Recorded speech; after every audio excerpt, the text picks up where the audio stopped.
Hey, footy fans, time for more footy fun with Footy Fin, and I want to do a bit of a wrap of the Wallabies win over Wales in Cardiff overnight. Quite a one-sided affair in the end. 52 points to 20, the Wallabies won. This is despite a red card to Samu Karevi, so they lost a man for 20 minutes there. They did get away to, I think they scored 3 tries between, say, the 20th and the 19th minute. They got away to a lead. Wales actually clawed it back to some degree. I think it was 19-13 for a while there. That might have been the half-time score, in fact, and then Karevi got his red card early in the second half. But probably the most concerning thing for Wales is that they couldn't capitalise on that 15 v 14 man advantage. Indeed, they conceded at least a couple of tries in that period. So that's a massive concern, I would say.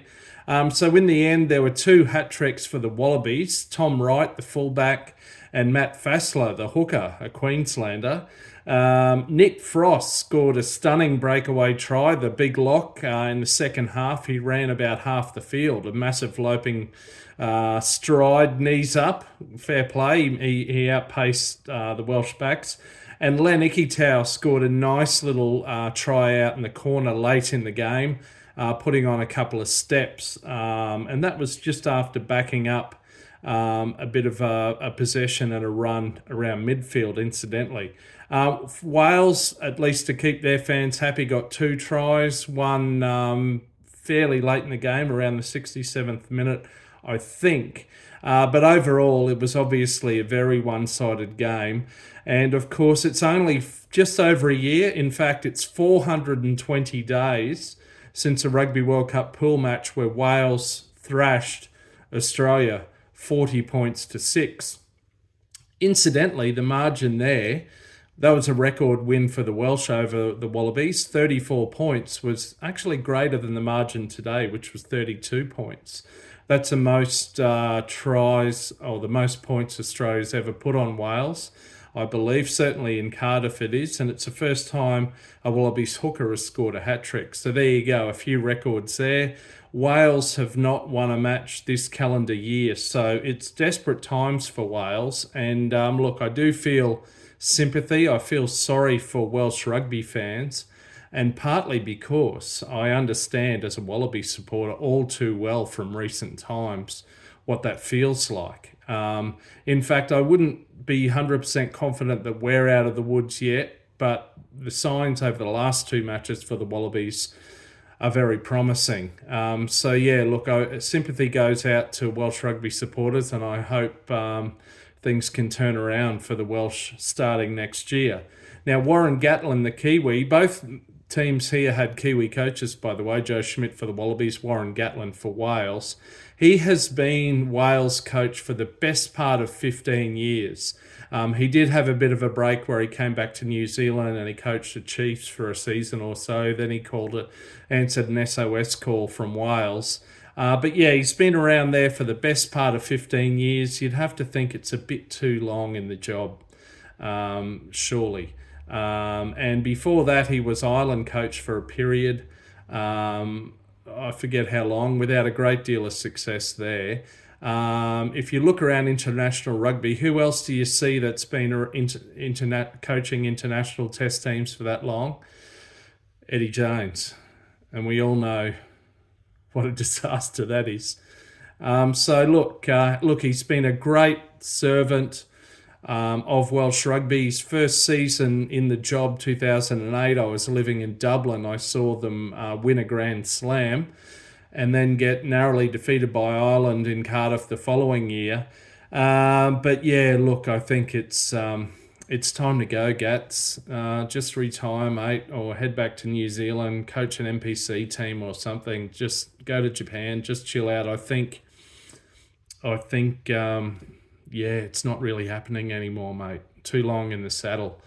Selections have been called into question as well, not only in the current autumn series, but on their tour to Australia. So yeah, that's another issue. Anyway, All the best, Wales, for the future. Look, if I can just run over a couple of observations for the Wallabies team, obviously very happy.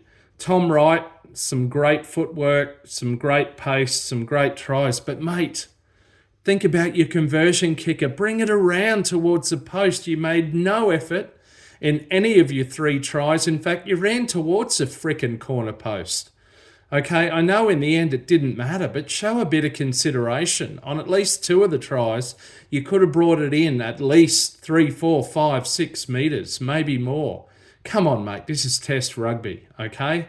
Enough showboating. Just bring it around. Noah Lolesio he seems to be finding that confidence finally in the gold jersey at Test level, which is great to see. Let's hope that continues to build, because it's much needed for himself, but indeed for the Wallabies. There's no obvious replacement for him at the moment, so hopefully he's starting to repay the faith shown in him by Joe Schmidt. Eddie Jones, of course, ignored him. Angus Bell had such a blinder against England. He didn't do so well in the scrummaging here and was replaced pretty early. That was a bit of a shock. So hopefully he can build on that, and we don't have those dodgy front row experiences that we've seen so many times for the Wallabies over the last 20 years. Sarah Uru, the Queensland number 6, did well in just his second test. Won a couple of key lineouts, etc., etc. That was pleasing to see. Joseph Suaalii came off the bench. Look, he does have to watch his tackling technique. There was one tackle there. Was it on Jack Morgan or someone? It could have very easily been a yellow card if you look at the slow-mo. And there were a couple of those tackles by Joseph against England last week. So just be mindful of that, Joseph. He did get controversially sent off just 7 minutes into his first and only Rugby League State of Origin game, a representative game early this year. Anyway, looking ahead now, so the Wallabies are left to face Scotland and Ireland. These will be 2 very tough assignments, very different assignments to the Welsh. Scotland at home are going to be a tough proposition. They've had a couple of handy games. They had wins over Fiji and Portugal, and in between there they gave a South Africa side a very good run for their money. So they'll be coming in with form and plenty of recent test experience under their belt. They are ranked 6th in the world currently. I don't know if the new world rankings are coming out this week or next week. Scotland is 6th, England falling down to 7th, and Australia currently on 8th. I don't know how that would sit right now today. There might be some shuffles there, but if Australia can beat Scotland, then they have a real chance of leapfrogging England and potentially Scotland as well. I haven't crunched the numbers on that. Certainly if they can beat Scotland and Ireland, they would break into the top 6, which is a very good goal. Anyway, one game at a time. Let's not get ahead of ourselves. We've had 2 good back-to-back wins on this tour of the UK and Ireland.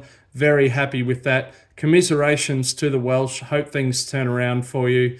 Looking ahead to Edinburgh this week, but until next time, you might catch me around the middle of a rolling mall. See ya.